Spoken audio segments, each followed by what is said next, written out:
Okay, Rich Studette about to speak. Is anyone here for Ron Paul? Yeah. It truly is one of the greatest honors of my life to be here before you guys today. I'm very humbled to be able to share a few thoughts and a few words about my sincere support for Ron Paul. I'm very proud of my service. I served the infantry for 8 years. I spent for 2 years overseas in Panama, 2 years with the 101st Airborne Division in Kentucky. And I came back home to Michigan, spent some time in the National Guard. I learned a lot while I was in the service, and I've learned a lot since then.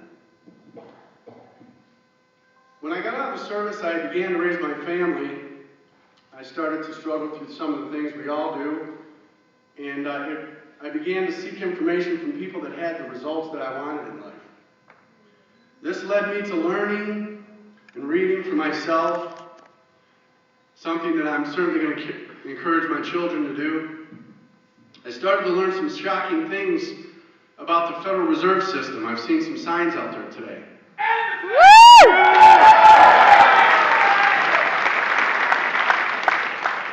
As I began to learn about that, that led me, of course, to the biggest proponent or the biggest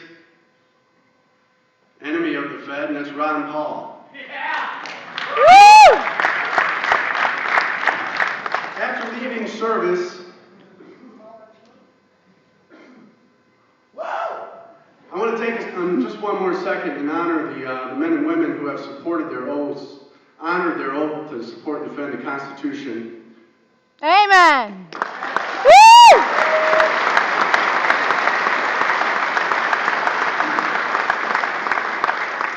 I found this poem a while back, and it's entitled A Visitor from the Past by Thelen Paulk. It's encouraged me to take very seriously my roles and responsibilities as a citizen to this great country. I had a dream the other night that I didn't understand. A figure walked in through the mist with a flintlock in his hand.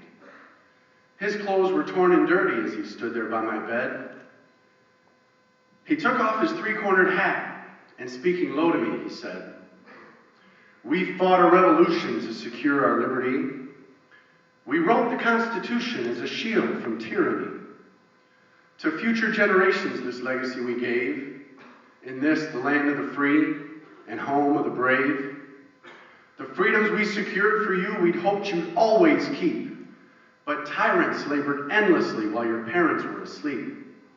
Your freedom's gone, your courage lost, you're no more than a slave. In this, the land of the free and home of the brave. You buy permits to travel and permits to own a gun, permits to start a business or to build a place for one. On land that you believe you own, you pay a yearly rent, although you have no voice in saying how the money's spent. Your children must attend a school that doesn't educate, and your Christian values can't be taught according to the state. You read about the current news in a regulated press, and you pay a tax you do not owe to please the IRS. Your money is no longer made of silver nor of gold. You trade your wealth for paper so your life can be controlled. You pay for crimes that make our nation turn from God and shame. You've taken Satan's number. You've traded in your name. You've given government control to those who do you harm so they can shut down businesses and seize the family farm. They keep our country deep in debt, put men of God in jail, harass your fellow countrymen while corrupted courts prevail. Your public servants don't uphold the solemn oaths they've sworn, and your daughters visit doctors so their children won't be born. Your leaders send artillery and guns to foreign shores and send your sons to slaughter fighting other people's wars.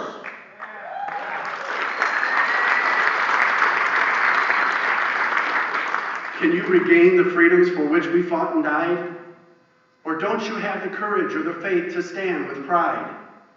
And are there no more values for which you'll fight to save? Or do you wish your children to live in fear and be a slave.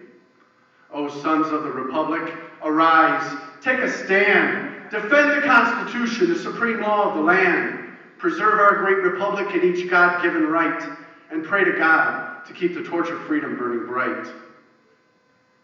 As I awoke, he vanished in the mist from whence he came. His words were true. We are not free, but we have ourselves to blame.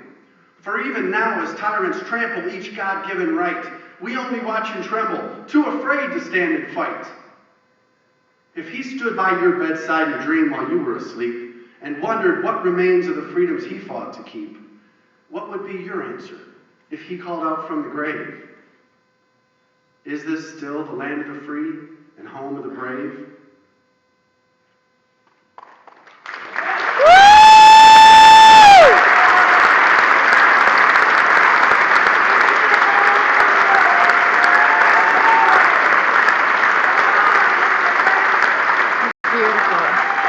A couple of years ago, we had an election, and we elected quite a few supposed Tea Party candidates to Congress and the Senate. And I have to say that our next speaker has truly impressed me as a man of character, a man that truly stands for what he says he believes in,